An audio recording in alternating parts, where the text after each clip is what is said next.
क्या आपने सोचा है कि ज़िंदगी बिना मोबाइल, टीवी, इंटरनेट के बगैर कैसे रही होगी? आज से 30 से 40 साल पहले लोग बिना टीवी, मोबाइल, इंटरनेट के जिया करते थे, परंतु आज के समय में यह सुविधा सैटेलाइट के जरिए उपलब्ध है। क्या आपको पता है कि सैटेलाइट के इस युग में इसरो ने अपना सफ़र कैसे तय किया होगा? नमस्कार, मेरा नाम है मंदुवे और मैं आपका स्वागत करता हूं आपके अपने YouTube channel history tells us में। और आज की अपन इस वीडियो में बात करेंगे इसरो के बनने से लेकर चंद्रयान 3 की सफल लैंडिंग तक की कहानी को।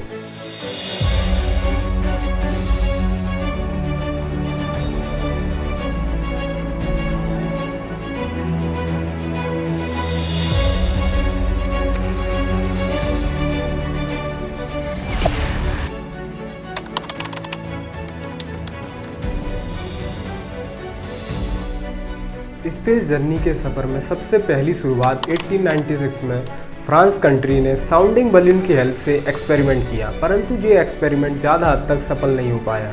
वर्ल्ड वॉर 2 के ख़त्म होने के बाद जब अलग अलग देशों के साइंटिस्ट स्पेस पर अपनी रिसर्च कर रहे थे, अमेरिका ने 1945 में अपना पहला रॉकेट कॉर्पोरल को लॉन्च किया और इसी के साथ शुरुआत होती है एक नई युग की। फिर रशिया ने 1957 में स्पुतनिक 1 सैटेलाइट लॉन्च करके स्पेस रिसर्च में एक अहम योगदान दिया। फिर बाद में अमेरिका और रशिया के बीच स्पेस में पहुंचने को लेकर बहुत कंपटीशन हुआ और इसी बीच रशिया ने 1961 में यूरी गागरियन को वोस्टॉक स्पेसक्राफ्ट की हेल्प से सबसे पहले स्पेस में पहुंचाया और तभी से रशिया पहला देश बना जिसने अपना स्पेसक्राफ्ट स्पेस में पहुंचाया। रशिया के इस एक्सपेरिमेंट के बाद अमेरिका ने हार नहीं मानी। फिर उसने 1969 में अपोलो 11 स्पेसक्राफ्ट में सवार क्रू मेंबर नील आर्मस्ट्रॉन्ग और बज एल्ड्रिन की हेल्प से अपना पहला कदम मून पर रखा।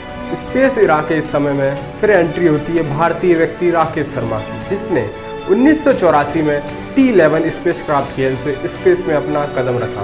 फिर बाद में भारतीय मूल की महिला कल्पना चावला, जो पूरे देश भर में प्रसिद्ध है, वह 1997 में स्पेस में गई, लेकिन दुर्भाग्यपूर्ण जब वह दूसरी बार 2003 में गई तब वह वहाँ से लौट रही थी, तब कारणवश उनका स्पेस से ब्लास्ट हो गया पृथ्वी पर आते आते, और तभी से इस घटना को स्पेस शटल कोलंबिया मिशन कहा जाने लगा। जब अलग अलग देशों की मीटिंग हुई तो उन्होंने इंटरनेशनल लेवल पर स्पेस की रिसर्च और नई नई टेक्नोलॉजी एक स्पेस स्टेशन का गठन किया, जिसे इंटरनेशनल स्पेस स्टेशन कहते हैं, जो स्पेस में रहता है और पृथ्वी की ऑर्बिट में चक्कर लगाता है। फिर इसी के साथ इंटरनेशनल स्पेस स्टेशन में भारतीय मूल की महिला सुनीता विलियम ने स्पेस रिसर्च में अपनी अहम भूमिका निभाई।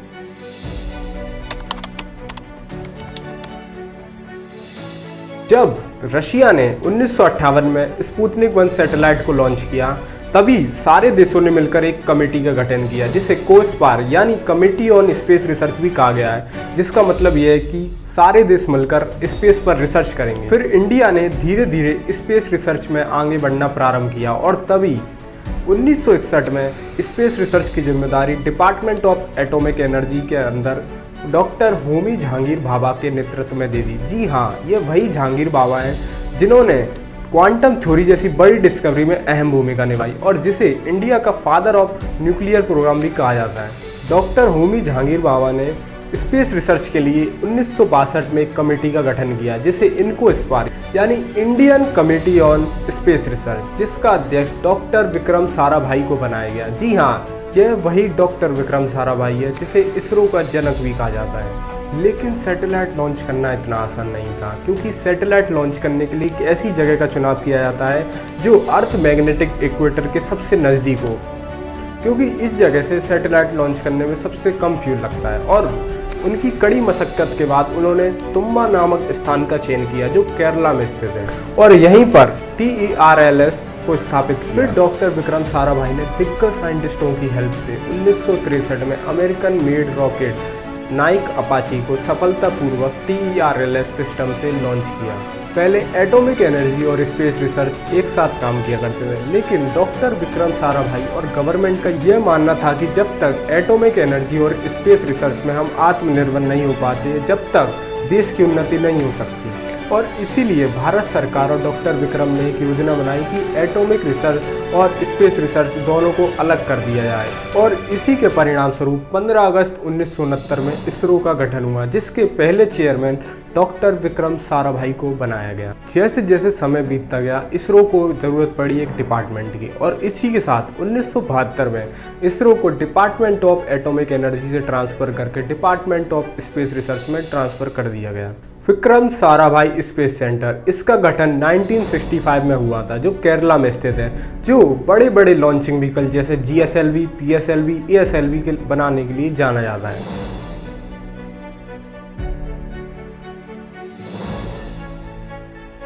UR Rao satellite space centre, जो केरला में स्थित है। जी हाँ, ये वही UR राव हैं जिन्होंने अच्छे इंफ्रास्ट्रक्चर की परवाह किए बिना गाय के तबेलों में सैटेलाइट बनाने का काम किया, और वहीं ट्रांसपोर्ट की अच्छी सुविधा न होने पर भी सैटेलाइट को साइकिल पर रखकर लेकर गए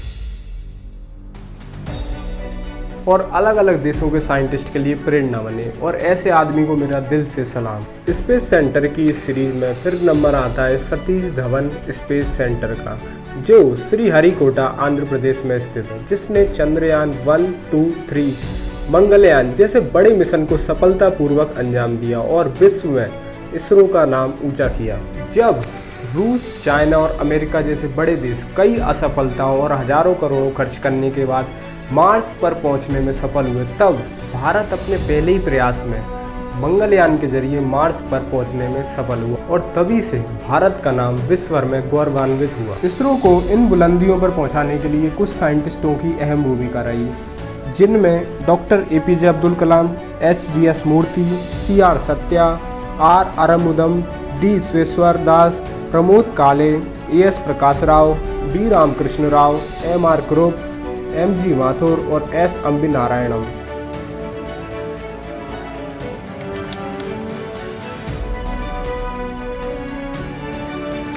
चंद्रयान 1, इसको इंडिया ने 2008 में PSLV की सहायता से लॉन्च किया था, जिसका उद्देश्य था मून की सरफेस से लगभग 100 किलोमीटर पर चांद के चारों ओर चक्कर लगाना। लेकिन जो इसका उद्देश्य था, उस पर यह केवल 90% ही सफल हो पाया। भारत चंद्रमा पर पहुंचने के लिए अपना अगला प्रयास सन 2019 में चंद्रयान 2 मिशन के रूप में करता है। इस मिशन में भारत चंद्रमा पर ऑर्बिटर, लैंडर और रोवर भेजता है, जिसमें से ऑर्बिटर तो लूनर ऑर्बिटर में सक्सेसफुली प्लेस्ड होता है, लेकिन लैंडर की लैंडिंग के टाइम सरफेस से लगभग आधा किलोमीटर पहले उससे संपर्क टूट जाता है और वो क्रैश हो जाता है। लेकिन इसरो ने हार नहीं मानी और कड़ी मेहनत के बाद लगभग 14 अगस्त 2023 को चंद्रयान 3 को लॉन्च किया और अन्य देशों के मुकाबले सबसे कम खर्च में 23 अगस्त 2023 को सफलतापूर्वक चांद की सतह पर लैंड कराया